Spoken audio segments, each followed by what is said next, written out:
Lo conocen como Satanás, el maligno, Lucifer, el diablo. Pero ¿existe un ser tal?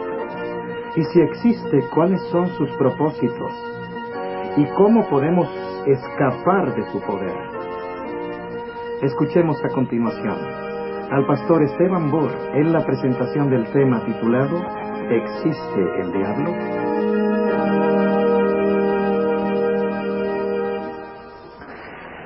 Esta noche nuestro tema, tal como fue anunciado por la hermana Barrón, tiene que ver con la existencia de un personaje cuyo nombre todos hemos escuchado.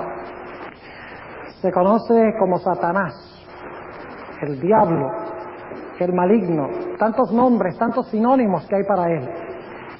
Pero esta noche queremos ver lo que tiene que decir la Biblia en cuanto a este personaje. Y quisiera empezar esta noche regresando a Génesis 3, que fue el capítulo especial que estudiamos en nuestra última presentación. Vamos a Génesis, el capítulo 3 y el versículo 1.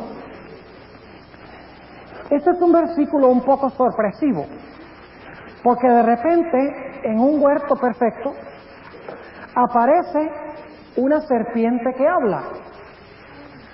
Y el propósito de esta serpiente que habla es tratar de convencer a Eva de que desobedezca la palabra de Dios.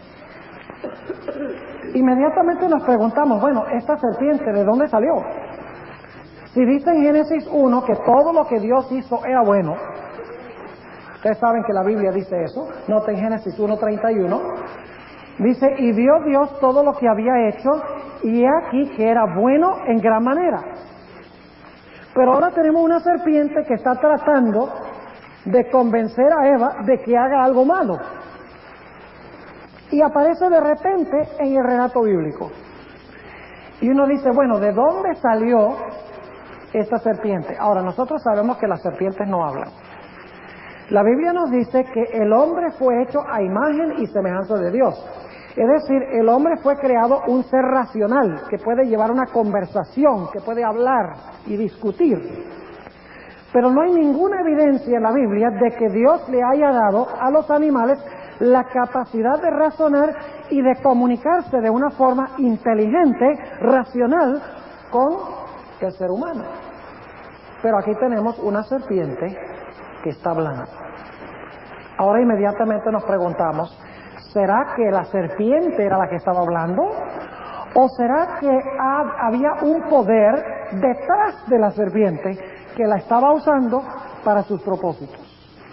Vayan conmigo a el libro de Apocalipsis, el capítulo 12. Y espero que tengan su dedo allí en Génesis 3:1, porque vamos a leer ese versículo y luego vamos a ir a Apocalipsis 12 y empezando en el versículo 7. Dice en Génesis 3:1, empero la serpiente era astuta más que todos los animales del campo que Jehová Dios había hecho, la cual dijo a la mujer, con que Dios os ha dicho, no comáis de todo árbol del huerto. Y la mujer respondió a la serpiente, del fruto de los árboles del huerto comemos, mas del fruto del árbol que está en medio del huerto, dijo Dios, no comeréis de él ni le tocaréis, porque no muráis. Entonces la serpiente dijo a la mujer, no moriréis. ¿Es bueno o malo lo que dijo la serpiente? ¿Qué está diciendo la serpiente en cuanto a Dios? ¿Que Dios es un...? Entonces esta serpiente está diciendo algo malo. Está hablando mal de Dios. Entonces, esta serpiente, o el que está usando la serpiente, ¿fue parte de lo bueno que hizo Dios en la creación? ¿Es parte de lo bueno que hizo Dios el que está usando la serpiente? No. La serpiente sí, pero el que la está usando, no. Ahora vamos a Apocalipsis 12 y el versículo 7. Y vamos a ver de dónde vino ese poder que usó a la serpiente. Apocalipsis 12 y el versículo 7. Dice, y fue hecha una grande batalla en el cielo. Miguel y sus ángeles lidiaban contra el dragón y lidiaba el dragón y sus ángeles. Es decir, hubo una guerra en el cielo entre Miguel y sus ángeles y el dragón y sus ángeles. Versículo 9. Y fue lanzado fuera aquel gran dragón, y noten el siguiente nombre, la serpiente antigua. ¿Por qué se le llama la serpiente antigua? ¿A dónde nos está mandando ese versículo? Nos está mandando a Génesis 3, ¿verdad? La serpiente antigua. ¿Y quién es esa serpiente antigua? Que se llama Diablo y Satanás, el cual engaña a todo el mundo, fue arrojado en tierra y sus ángeles fueron arrojados con él. Entonces, ¿quién era el que estaba usando la serpiente en Génesis 3? Dice el diablo y Satanás. Él estaba usando a la serpiente, por eso se le llama a él la serpiente antigua. Ahora, la Biblia entonces nos dice que hubo un personaje, y hay un personaje en el mundo hoy, muy poderoso, que se llama Diablo y Satanás. Pero nosotros queremos estudiar un poco esta noche la historia de ese personaje. Porque la Biblia nos enseña que ese personaje existió antes de la creación de este mundo.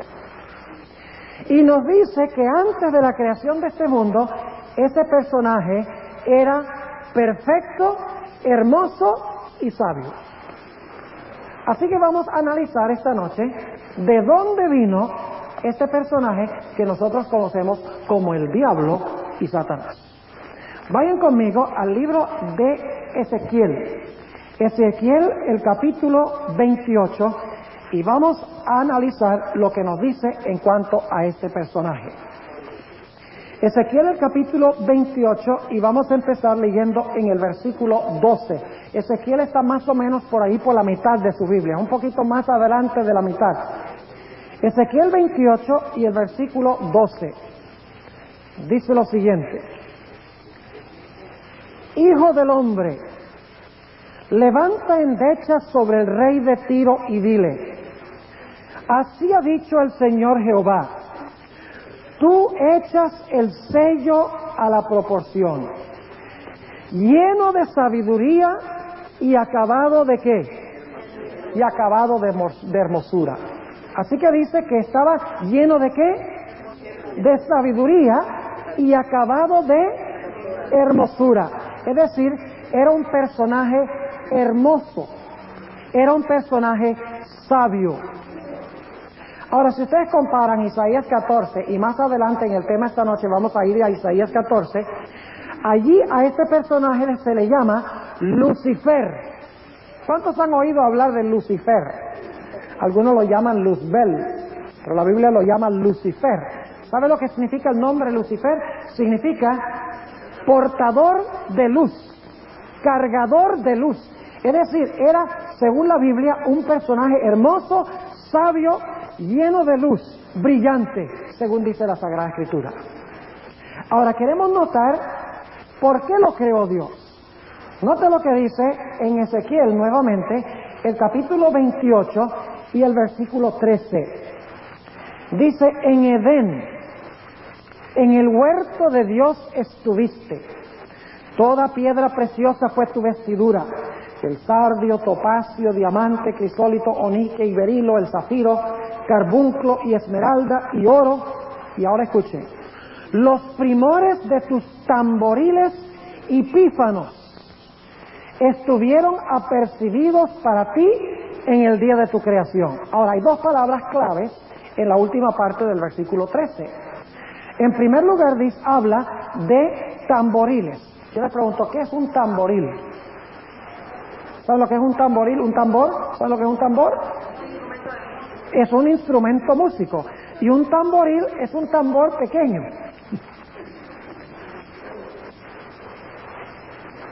Es más, si ustedes miran, y no vamos a buscar el versículo, no podemos buscar todos los versículos porque no tendríamos suficiente tiempo para cubrirlo todo, pero si ustedes leen algunos textos bíblicos, por ejemplo Isaías 5:12, van a encontrar que allí se habla del tamboril como un instrumento musical. Y cuando dice aquí pífano, en Isaías 5:12, el pífano es una flauta. Es decir, el tamboril y la flauta, ambos son instrumentos musicales. Es decir, que Lucifer no era solo sabio, hermoso, perfecto, como vamos a ver, glorioso, lleno de luz, sino que nos dice aquí que fue creado para ser un músico. ¿Ustedes creen que sabe algo de música? ¿Ustedes creen que toda la música es buena? Mucho cuidado con eso, porque si este fue creado músico, sabe mucho más de música que cualquiera de nosotros y puede usar la música para cumplir sus propios propósitos. Ahora, notemos otro detalle en cuanto a este personaje. Note lo que dice Ezequiel 28 y el versículo 13, nuevamente. La última parte del versículo dice, 28:13, dice, los primores de tus tamboriles y pífanos estuvieron apercibidos para ti en el día de tu... Sabemos entonces que este personaje fue creado, no es eterno. Porque hay algunas religiones antiguas que enseñan que hay dos dioses eternos, un Dios bueno y un Dios malo, que siempre han existido. La Biblia no enseña tal concepto. La Biblia enseña que este personaje fue creado. Eso lo dice en el versículo 13 y noten que lo repite en el versículo 15. Dice, perfecto eras en todos tus caminos desde el día que fuiste, ¿qué cosa? Creado, hasta que se halló en ti maldad. Entonces yo pregunto, ¿este personaje fue creado? Claro que sí. Ahora surge la pregunta, ¿quién fue el que lo creó? Dios. Pero tenemos que ser más específicos en cuanto a eso. Vamos al Evangelio según San Juan, el capítulo 1. No pierdan su lugar, ya les dije demasiado tarde. No pierdan el lugar de Ezequiel 28, porque vamos a estar ahí bastante rato esta noche. San Juan, el capítulo 1, y vamos a leer el versículo 1 al 3. San Juan 1, y el versículo 1 hasta el versículo 3. Vamos a ver quién fue el creador de Lucifer. Sabemos que fue Dios, pero Dios se compone de Padre, Hijo y Espíritu Santo.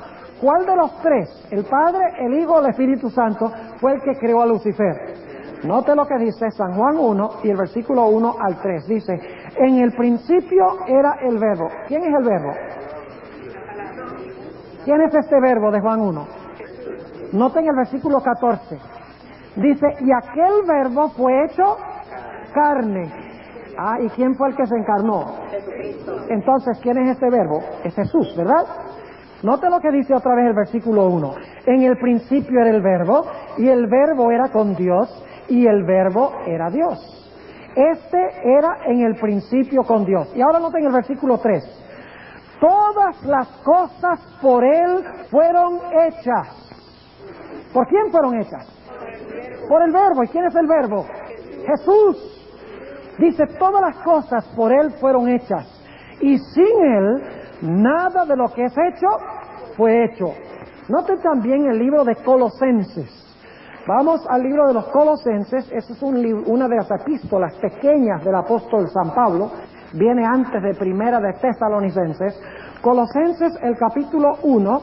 Y vamos a leer empezando en el versículo 16. Aquí está hablando de Jesús. Colosenses 1 y el versículo 16 dice lo siguiente. Porque por Él, por Jesús, fueron creadas algunas cosas. Muy bien, están leyendo conmigo. De vez en cuando les voy a leer mal para ver si están en la onda. ¿Ok? Porque yo no quiero que ustedes se guíen nada más por lo que yo digo. Hay demasiada gente en el mundo que se guían por lo que dice la gente, por lo que dicen los pastores y por lo que dicen en la televisión. Tenemos que leer por nosotros mismos. Note lo que dice, nuevamente leyéndolo como lo dice aquí. Porque por Él fueron creadas, ¿qué? Todas las cosas que están ¿dónde? En los cielos, y que están en la tierra, visibles e invisibles, sean tronos, sean dominios, sean principados, sean potestades, todo fue creado por Él y para Él. Entonces yo pregunto, ¿quién fue el creador de Lucifer? el creador de Lucifer fue Jesús. Ahora déjenme preguntarles, ¿ustedes creen que Dios crea algo malo? ¿Ustedes creen que Dios crea el mal? ¿Dios crea lo malo? No, porque cuando terminó la creación dice que Dios vio que todo lo que había hecho era bueno en gran manera. Entonces yo pregunto, ¿creó Jesús al diablo? ¿Cuántos creen que el diablo es malo? Levanten la mano los que creen que el diablo es malo. Y los que no están levantando la mano, ¿qué creen? ¿Está bueno? ¡Qué bueno! ¿Es malo el diablo, sí o no? Claro que es malo. Entonces, ¿creó Jesús al diablo? No, Jesús creó a Lucifer. Un ser hermoso, perfecto, sabio. ¿Es así o no es así? No lo creó malo, lo creó bueno. Vamos a encontrar que luego Él escogió hacerse malo. Ahora vamos a notar, entonces, vamos a repasar lo que hemos estudiado. Era perfecto, era hermoso, sabio. Era un músico, creado probablemente para dirigir los coros celestiales. Fue creado por Jesús. Fue creado bueno, porque todo lo que hizo Dios era bueno. Ahora notemos otro detalle en cuanto a este personaje. Ezequiel, el capítulo 28, nuevamente, Ezequiel el capítulo 28, y vamos a notar el versículo 14. Muy importante esto. ¿Qué trabajo tenía este personaje? Bueno, era un músico, sabemos eso, pero ahora vamos a ver que hay otra cosa que hacía este personaje. Ezequiel 28 y el versículo 14 dice, tú, querubín grande, cubridor. ¿Qué era este personaje? ¿Un qué? Un querubín grande. Ahora yo pregunto, ¿qué es un querubín? ¿Saben lo que es un querubín? En la Biblia, un querubín es un ángel. Pueden notar, por ejemplo, lo que dice en Génesis 3, empezando en el versículo 22 al 24, dice que cuando el hombre pecó, Dios lo echó fuera del huerto y a la entrada colocó, ¿quiénes? Querubines, con una espada encendida para que el hombre no pudiera entrar y comer del árbol de la vida. Los querubines son ángeles poderosos. Pero ahora yo quiero que ustedes noten que aquí dice que era querubín, no querubín cualquiera, querubín ¿qué? Grande, cubridor. Ahora inmediatamente nos preguntamos, ¿qué es eso? Querubín cubridor. Un querubín es un ángel, pero ¿qué significa eso? Que es cubridor. Bueno, vamos a notar algunos detalles que nos van a identificar no solamente quién era este personaje, sino específicamente a dónde estaba. Saben ustedes que este personaje estaba en el cielo, pero no en cualquier parte del cielo, según la Biblia. Estaba en la misma presencia de Dios. ¿Cómo sabemos eso? Vamos a notar otra vez el capítulo 28 de Ezequiel y el versículo 13. Dice, en Edén, en el huerto de Dios estuviste. Ahora escuchen lo que voy a decir. Cuando dice que estuvo en el Edén, esto no está hablando de que estuvo en el huerto del Edén donde tentó a Adán y Eva, porque ya para esa época él era malo, ¿verdad? Porque quiere llevar a Adán y Eva a desobedecer a Dios. Esto está hablando de que él estuvo en Edén antes de pecar. ¿Cómo sabemos eso? Porque dice en el versículo 13, en Edén, en el huerto de Dios estuviste. Toda piedra preciosa fue tu vestidura. Y luego menciona todas las piedras preciosas. Y dice, los primores de tus tamboriles y pífanos estuvieron apercibidos para ti en el día de tu creación. Es decir, está hablando del momento de su creación. Dice que fue creado para habitar en el huerto del Edén. Ahora saben ustedes algo, que antes de que el huerto del Edén estuviera en la tierra, estaba en el cielo. El huerto de Edén en la tierra era un pedazo del cielo que Dios trasplantó a la tierra. Y ustedes dicen, ¿cómo sabemos eso? Por varias razones. En primer lugar, ustedes recuerdan que después que Adán y Eva pecaron, fueron echados del huerto del Edén. Podían vivir en toda la tierra, pero el huerto del Edén era un lugar especial que estaba fuera de límites para ellos. Además de eso, otro detalle muy interesante es que si ustedes leen en Apocalipsis el capítulo 21 y 22, habla de cuando descienda la nueva Jerusalén del cielo, y dice que en la nueva Jerusalén está el árbol ¿de qué? El árbol de vida. Ahora yo pregunto, ¿qué era lo que estaba en el huerto del Edén originalmente? El árbol de la vida. Y cuando la santa ciudad descienda, ¿va a tener también el árbol de la vida? Entonces, ¿qué va a descender dentro de la ciudad? El huerto del Edén. Es decir, que el huerto del Edén existía en el cielo antes de que Dios creara al ser humano. Y Dios lo trasplantó a la tierra. Y cuando el hombre pecó, Dios lo sacó del huerto. Y cuando sea el hombre restaurado al final de este mundo, cuando Cristo venga, después de los 1000 años, Dios va nuevamente a colocar el huerto del Edén aquí en la tierra con el árbol de vida que produce 12 diferentes frutos, un fruto distinto cada mes, según Apocalipsis el capítulo 21. Es decir, que este personaje vivía en el Edén celestial. Pero notamos otros detalles. Noten ustedes que dice que él estaba cubierto con toda clase de piedras preciosas. Y menciona varias, dice el sardio, el topacio, el diamante, el crisólito, onique, berilo, zafiro, carbunclo, esmeralda, oro. ¿Saben algo interesante? Estas son las mismas piedras que componen el fundamento de la Nueva Jerusalén. Es decir, que él estaba ¿dónde? Él estaba en la Nueva Jerusalén, y en un momento vamos a comprobar eso bíblicamente. Estaba a donde estaban todas estas piedras preciosas, porque Apocalipsis 21 describe la santa ciudad y describe estas mismas piedras que existen allá en la Nueva Jerusalén. Ahora, notemos otro detalle importante. Noten lo que dice en Ezequiel, el capítulo 28 y el versículo 16. Dice, a causa de la multitud de tu contratación fuiste lleno de iniquidad y pecaste. Por lo que yo te eché, ¿de dónde? Del monte de Dios. ¿Dónde vivía él entonces? Vivía en el Edén. ¿Y dónde estaba el Edén? ¿En dónde? En el cielo, pero aquí dice en el monte de Dios. Ahora, ¿qué monte es ese? Vamos a ir al libro de Isaías. Vamos a Isaías, el capítulo 14. Isaías, el capítulo 14. Y vamos a ver a dónde queda ese monte. Isaías, el capítulo 14, y vamos a empezar leyendo en el versículo 12. Isaías 14, 12, más o menos poquito antes de la mitad de sus Biblias. Está hablando de este personaje Lucifer y dice, ¿cómo caíste del cielo, oh lucero, hijo de la mañana? Cortado fuiste por tierra, tú que debilitabas las gentes. Tú que decías en tu corazón, subiré al cielo, en lo alto, junto a las estrellas de Dios ensalzaré mi solio.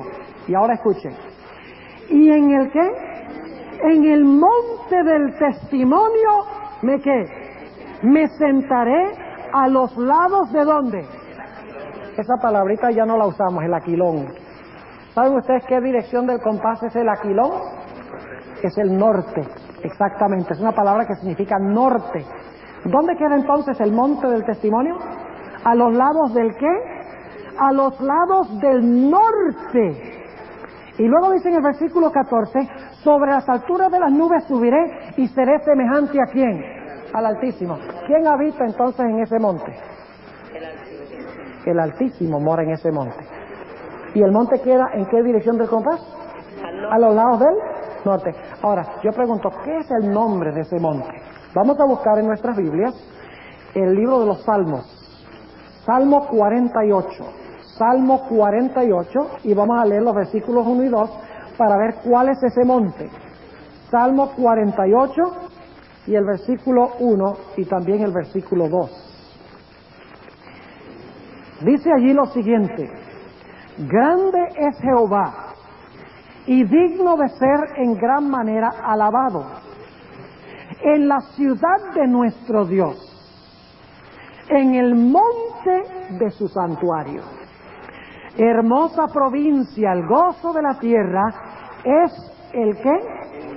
El monte de Sión, a los lados del ¿qué? Del norte, la ciudad del gran rey. ¿En qué monte era que vivía Lucifer? En el monte Sión. ¿Y cuál era la ciudad que quedaba donde está el monte de Sión? ¿Qué ciudad se identifica con el monte de Sión? Bueno, Vamos a buscar Mateo 5:35 y dejemos que la Biblia nos lo explique. Mateo el capítulo 5 y el versículo 35. El monte se identifica con una ciudad. El monte Sión siempre en la Biblia se identifica con una ciudad. Noten Mateo 5 y el versículo 35. Es una cita que viene del Salmo 48. Y dice, ni por la tierra, está hablando de jurar, porque es el estrado de sus pies, ni por Jerusalén, porque es, ¿qué cosa?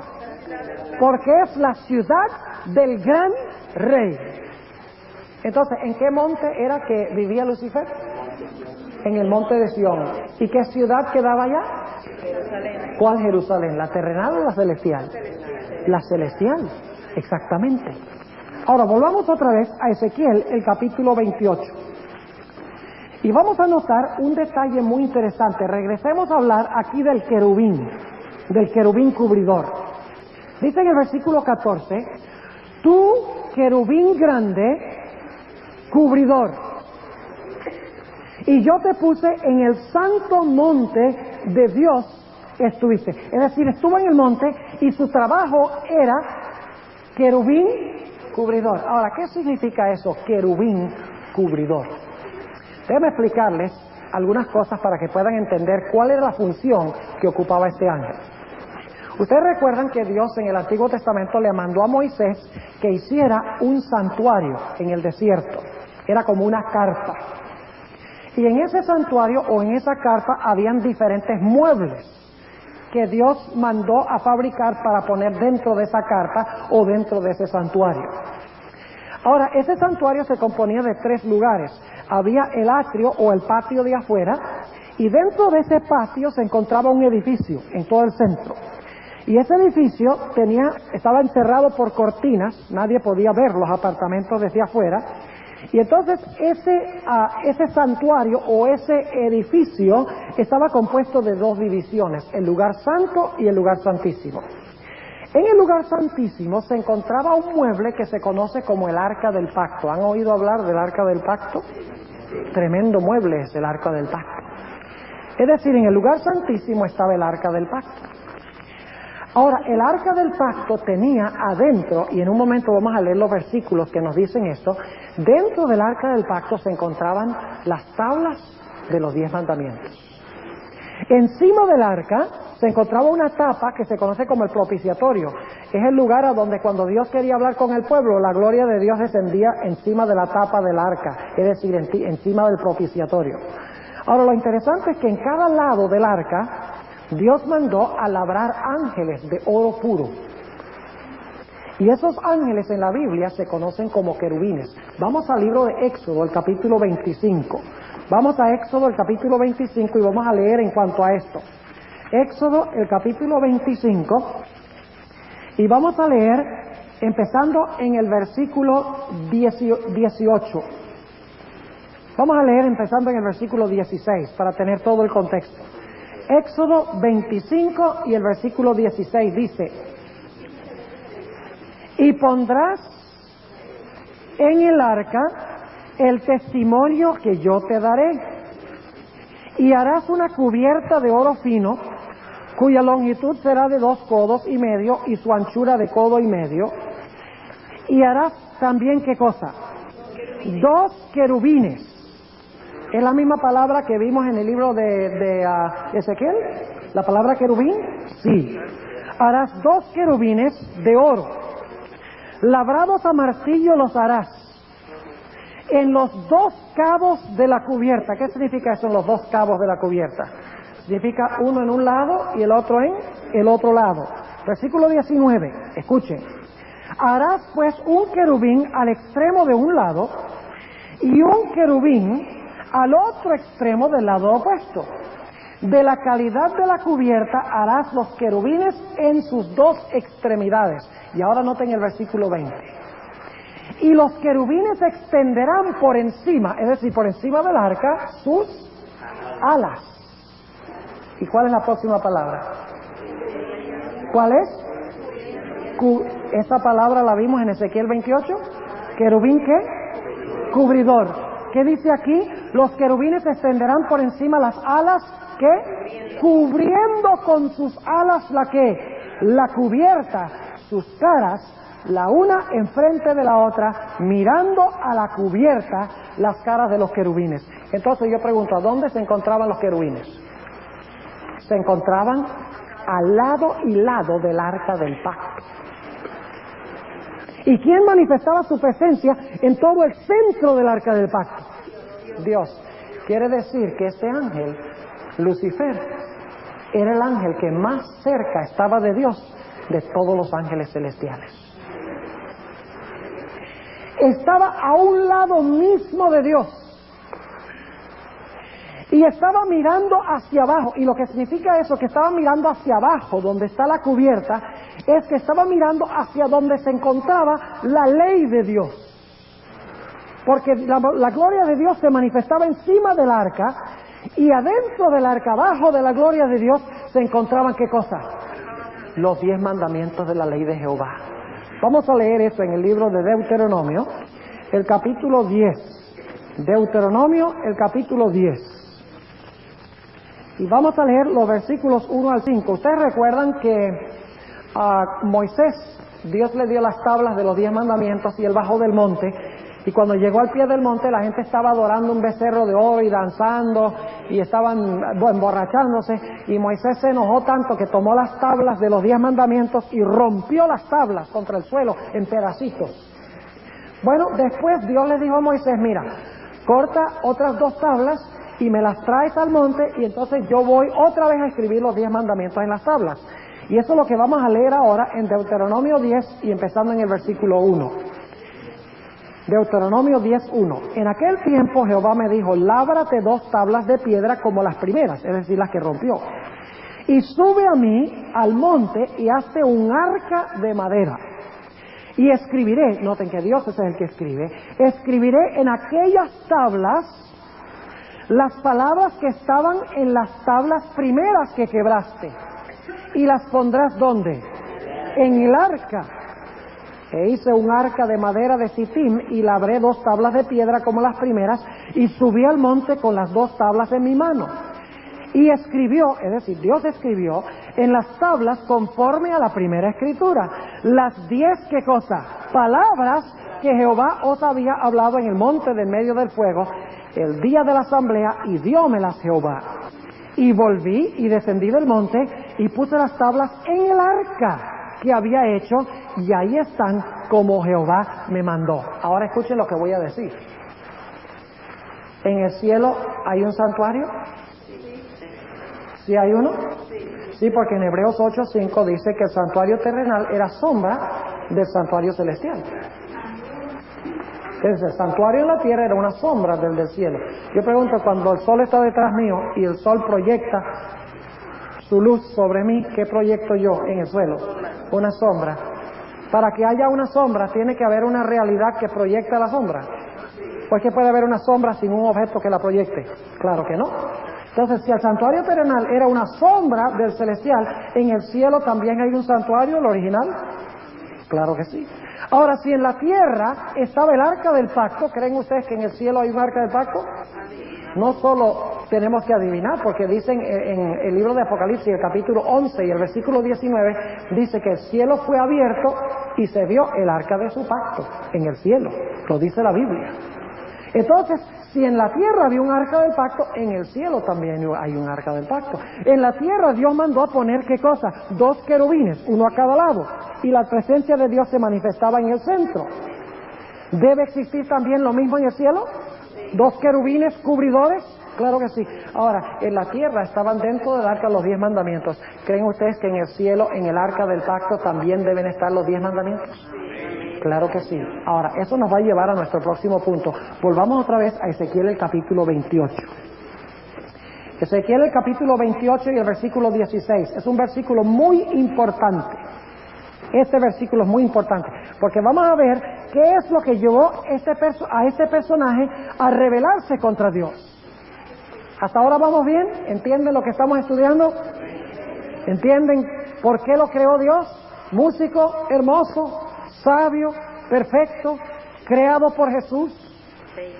querubín cubridor a un lado del arca de Dios, mirando hacia la ley de Jehová, que se encontraba dentro del arca del pacto, viviendo en el Edén celestial, en el monte de Sión, en la nueva Jerusalén celestial, en el mismo santuario, en la misma presencia de Dios. Pero ¿qué fue lo que hizo este personaje? Note lo que dice el versículo 16 de Ezequiel 28. Dice, a causa de la multitud de tu contratación. A esa palabra vamos a volver en unos momentos. Dice, a causa de la multitud de tu contratación, fuiste lleno de iniquidad, ¿y qué? Y pecaste. ¿Pecó Lucifer? Ahora, ¿qué es pecado? Vamos a 1 de Juan 3. Lo que le voy a decir es muy importante porque mucha gente cree que los 10 mandamientos comenzaron con Moisés. Los 10 mandamientos no comenzaron con Moisés. La Biblia enseña que los 10 mandamientos son tan eternos como Dios. En Ezequiel 28 dice que Lucifer, ¿qué hizo? Pecó. Ahora vamos a 1 de Juan, el capítulo 3 y el versículo 8. Y note lo que dice 1 de Juan 3:8. 1 de Juan 3:8 dice, el que hace pecado es del diablo, porque el diablo peca desde el monte Sinaí.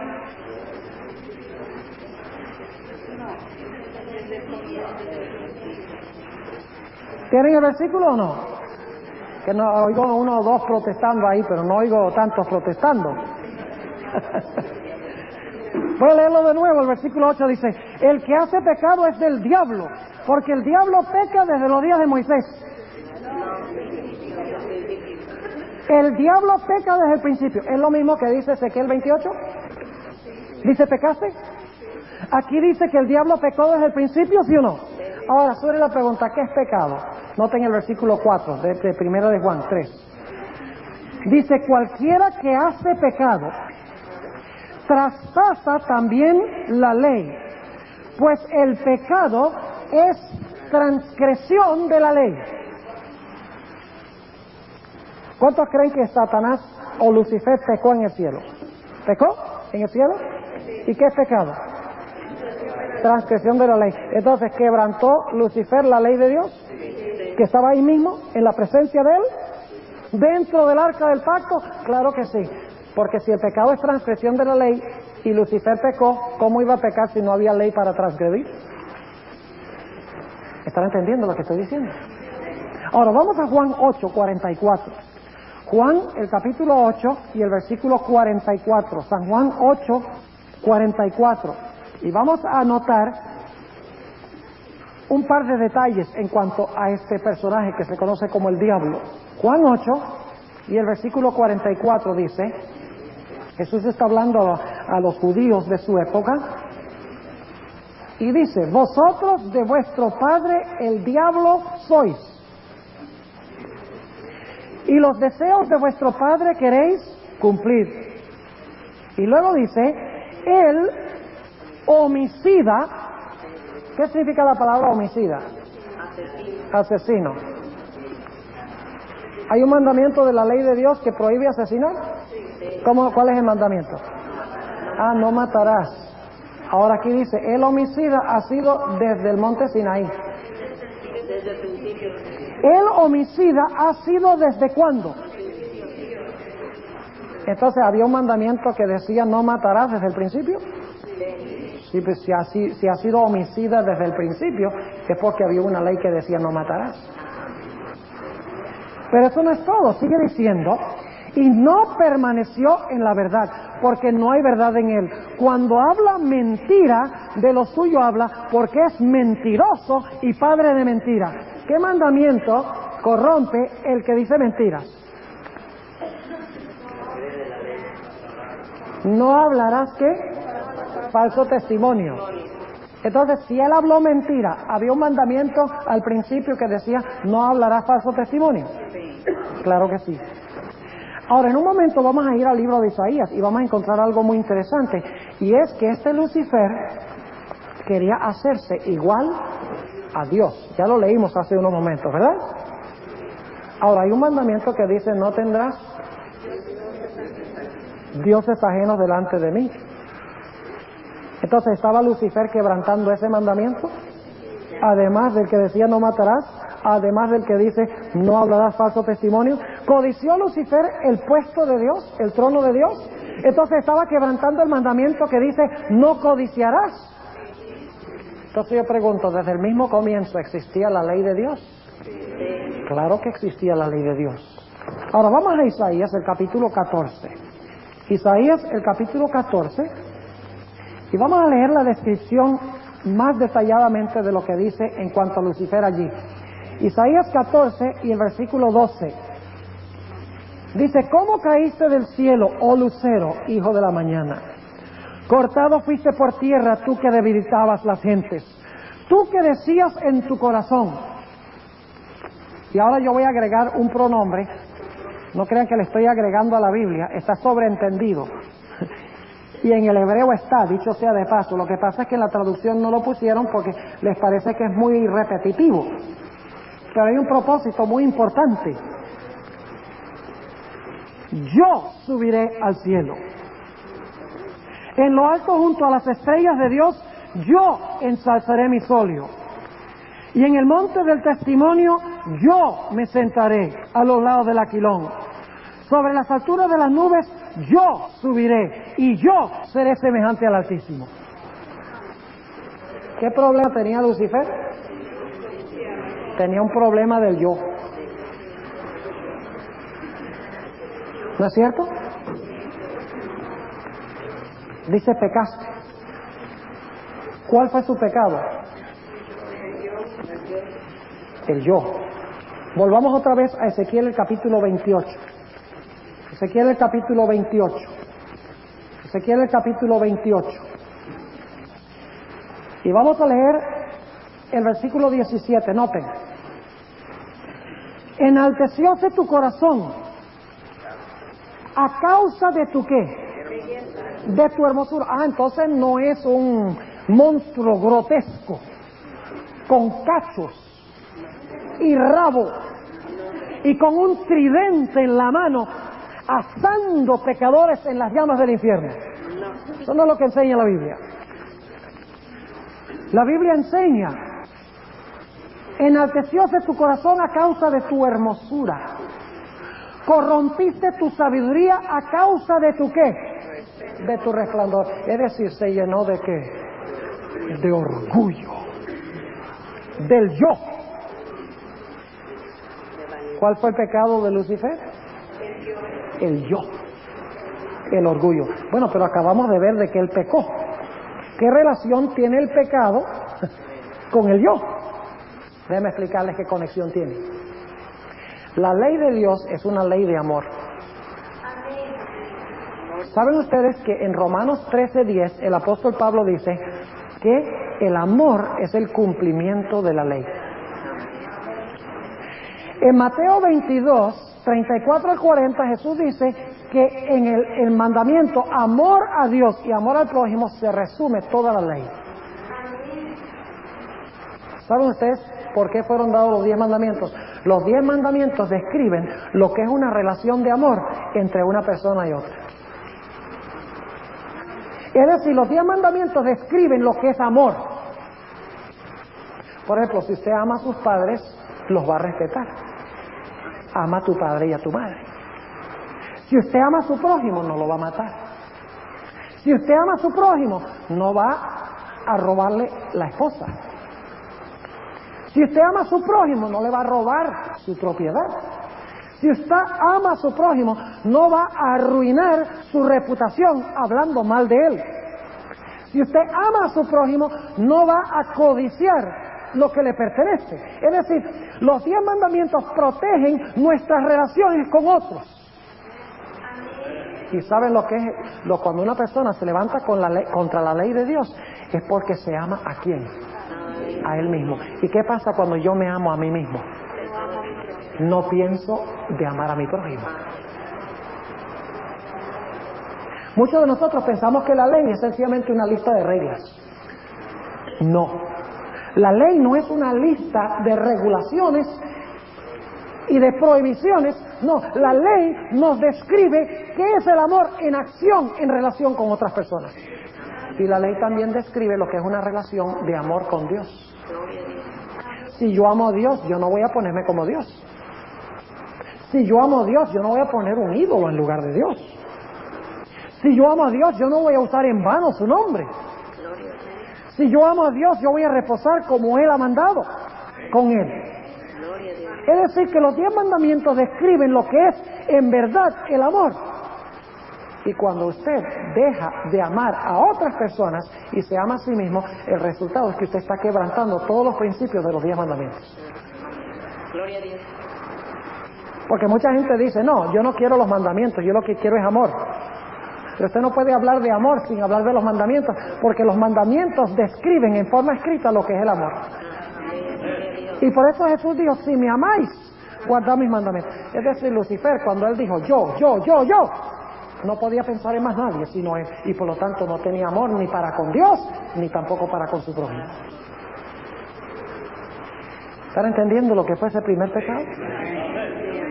Ahora, yo quiero que ustedes noten una palabrita que yo prometí mencionar, que se encuentra en el capítulo 28 de Ezequiel, el versículo 16. Ezequiel 28, 16 dice, a causa de la multitud de tu contratación. La palabra contratación como que no cabe mucho ahí, dice que contratación, ¿qué es eso? Ahora, cuando nosotros encontramos una palabra en la Biblia que no es clara, entonces tenemos que ir a otros textos de la Biblia que usan la misma palabra para aclararla. Ahora, esta palabra contratación se usa 4 veces en el Antiguo Testamento. La palabra hebrea, que se traduce contratación en este versículo, se usa 4 veces en el Antiguo Testamento. Yo quiero que ustedes noten conmigo 2 referencias de esta palabra. Noten lo que dice, primero, en el mismo libro de Ezequiel, el capítulo 22 y el versículo 9. Ezequiel 22 y el versículo 9. Ahí en ese versículo se encuentra esta misma palabra, la raíz de esta misma palabra. Noten lo que dice. ¿Cuál es la primera palabra de ese versículo? Calumniadores hubo en ti. ¿Para qué? Para derramar sangre. Ahora, esta palabra calumniadores es la misma palabra contratación. En otras palabras, lo que está diciendo el versículo 16 es a causa de la multitud de tus ¿qué? De tus calumnias. Noten otra vez donde se usa esta palabra. En Levítico 19, 16. Levítico, el capítulo 19 y el versículo 16. Se usa esta misma palabra. Levítico 19 y el versículo 16. Y aquí se traduce un poquito diferente. Dice, no andarás ¿qué? Chismeando en tus pueblos. ¿Qué era lo que estaba haciendo Lucifer en el cielo? ¿Estaba qué? Calumniando. Estaba chismeando en cuanto a quién, en cuanto a Dios. Y noten lo que dice nuevamente en Ezequiel 28, 16, dice, a causa de la multitud de tu contratación fuiste lleno de iniquidad y pecaste. ¿Y qué hizo Dios? Dios lo echó de su monte, lo echó de en medio de las piedras de fuego.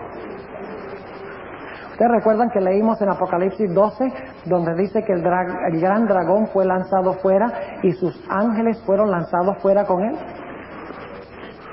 ¿Recuerdan eso? ¿Y a dónde fueron a parar? Fueron a parar aquí en la tierra. Y ahí es donde regresamos otra vez a Génesis 3.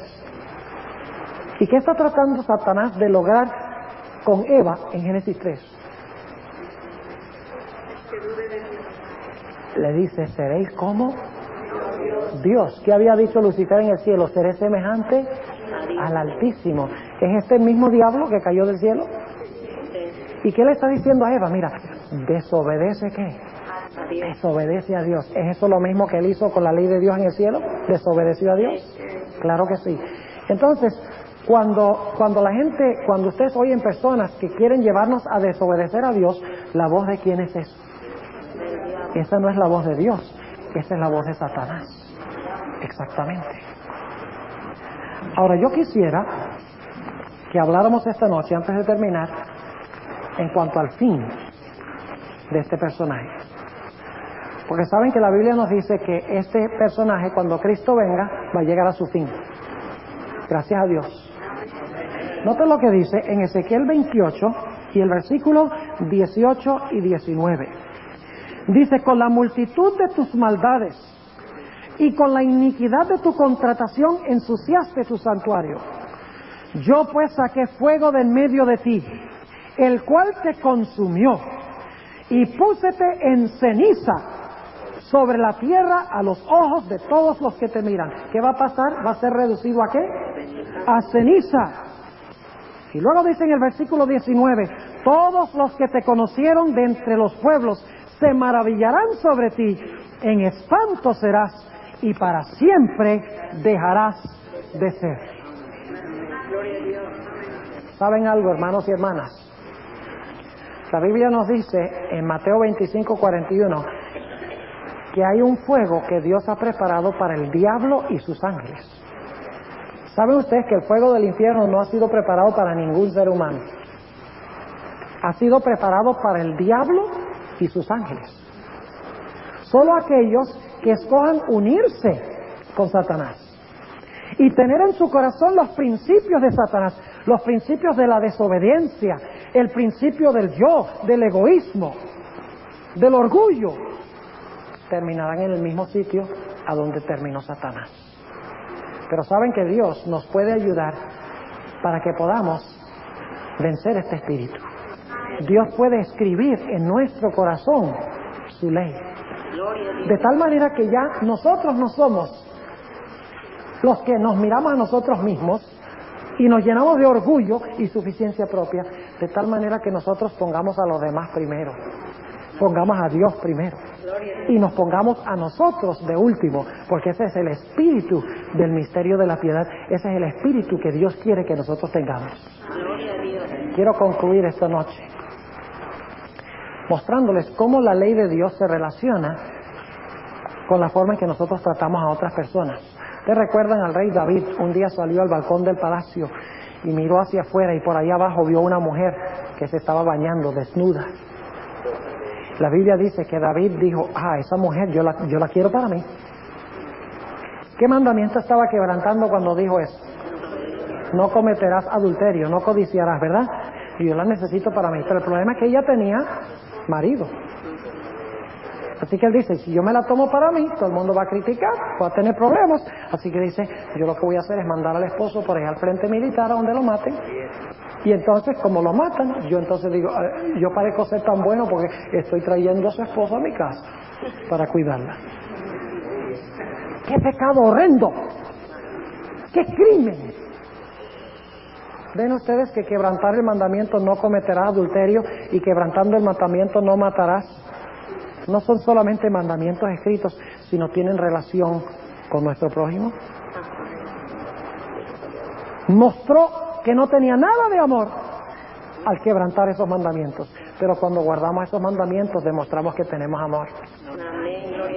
Si David los hubiera guardado, no hubiera matado, no hubiera cometido adulterio, hubiera respetado y amado a su prójimo, Urías Eteo. Pero en vez de eso, pensó en sí mismo, en sus necesidades, en sus pasiones, lo que él quería, el mismo pecado de Lucifer originalmente, y como resultado quebrantó los mandamientos de Dios. ¿Quieren ustedes que tengamos una oración para pedir que Dios escriba su ley en nuestros corazones? ¿Quieren levantar la mano si quieren que tengamos una oración para que Dios haga eso y no nos pase lo mismo que Lucifer? Oremos.